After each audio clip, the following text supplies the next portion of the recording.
இன்றைக்கி இருக்கிற லைஃப் ஸ்டைலில் நம்ம மேக்ஸிமம் யாருமே வந்துட்டு மார்க்கெட் போயிட்டு காய்கறி வாங்கணும்னு நினைக்கிறது இல்லை. அது ரொம்ப குறைஞ்சிடுச்சு.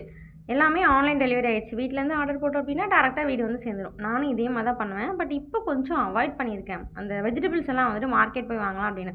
ஸோ நாங்கள் ஈவினிங் ஒரு மார்க்கெட் வந்திருந்தோம். தக்காளிலாம் ரொம்பவே ஃப்ரெஷ்ஷாக இருந்தது. எல்லா காயுமே நல்லா இருந்தது. இந்த மார்க்கெட் நான் அடிக்கடி வருவேன். இங்கே வந்துட்டு கூறு மாதிரி வச்சுருப்பாங்க. அது பிளேட்டாக வச்சுருப்பாங்க. ஒரு பிளேட் வந்து 15, 20 அவ்வளோதான் இருக்கும். அதுக்கு மேலே எந்த பிளேட்டுமே கிடையாது. எது எடுத்தாலும் 10, 15, 20 அப்படி தான் இருக்கும். எல்லா காயுமே இருக்கும் இதில். 5 நாளைக்கு நம்ம ₹100 கொண்டு போனோம் அப்படின்னா 5 டேஸ்க்கு என்ன வெஜிடபிள்ஸ்லாம் நம்ம சமைக்கணுமோ எல்லாத்தையுமே வாங்கிக்கலாம். வீட்டில் 2 பேர் இருந்தீங்க அப்படின்னா ரொம்பவே அஃபோர்டபுளாக இருக்கும். 200க்குள்ளேயே நம்ம வந்துட்டு இந்த 1 வீக் என்ன வேணுமோ அத்தனையுமே வாங்கிக்கலாம். இது மட்டும் இல்லாமல் மற்ற ஐட்டம்ஸ் நிறையா இருக்கும். ஆக்சுவலி நாங்கள் வெயிட் லாஸ் பண்ணுங்கிறது அப்படின்னு ஒரு மைண்ட் செட்டில் இருக்கேன். அதனால் கொஞ்சம் நம்ம நெல்லிக்காய், பெரிய நெல்லிக்காய் ஐட்டம்ஸ்லாம் வாங்கினேன். எல்லா வெஜிடபிள்ஸுமே ரொம்ப ஃப்ரெஷ்ஷாக இருக்கும். நம்ம டெய்லி கடை வச்சுருப்பாங்கல்ல, அந்த கடையில் வாங்குறத விட இங்கே வந்து 1 டே மட்டுங்கிறதுனால ரொம்ப ஃப்ரெஷ் ஐட்டமாக இருக்கும்.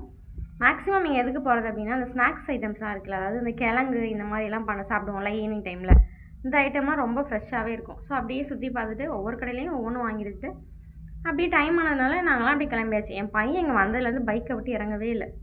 இந்த மாதிரி மார்க்கெட் போய் அவங்களோட எக்ஸ்பீரியன்ஸ் யாருக்காவது உங்களுக்கு இருந்ததுன்னா கமெண்ட்டில் ஷேர் பண்ணுங்கள்.